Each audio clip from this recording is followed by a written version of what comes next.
तर मित्रांनो, स्वागत आहे आपलं आजच्या या नव्या व्हिडिओमध्ये. तर आज आपण पाहणार आहोत 7/12वरती बोरवेल व विहीर कशी नोंदवायची. तर आज आपण पाहून घेऊया. तर त्यासाठी तुम्हाला एक ई पीक पाहणी ॲप ज्याने तुम्ही पीक पाहणी करता ते ॲप तुम्हाला लागणार आहे. त्याच्यानंतर त्या ॲपवरती क्लिक करून घ्यायचं आहे. क्लिक केल्यानंतर सर्व्हर लोड होतं आहे. त्याच्यानंतर आपल्याला कायम पड व चालू पड या ऑप्शनवरती क्लिक करायचं आहे. क्लिक केल्यानंतर ज्या दिवशी तुम्ही फॉर्म भरताय ती तारीख येईल. त्याच्यानंतर खाते क्रमांक आपला निवडून घ्यायचा आहे. तर आमचा आहे 1518, त्याच्यावर आम्ही क्लिक करून घेतो. गट क्रमांक आपला निवडायचा आहे. त्याच्यानंतर आमची पाहणी आम्ही केली आहे, त्याच्यामुळे आपलं क्षेत्र 0 दाखवत आहे.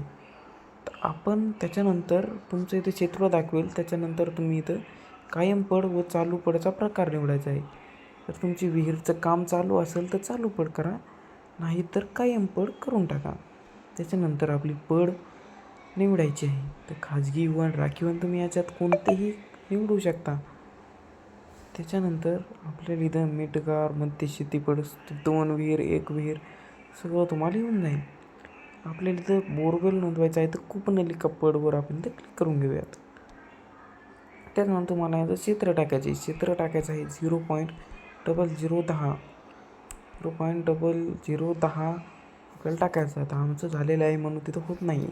इथं क्लिक केल्यानंतर तुम्हाला एक फोटो अपलोड करायचं ऑप्शन येऊन जाईल.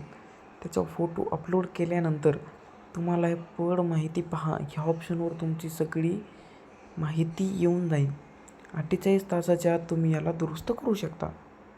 व्हिडिओ आवडला असेल तर चॅनलला नक्की सबस्क्राईब करा व नवीन अपडेटसाठी चॅनलशी जोडत राहा.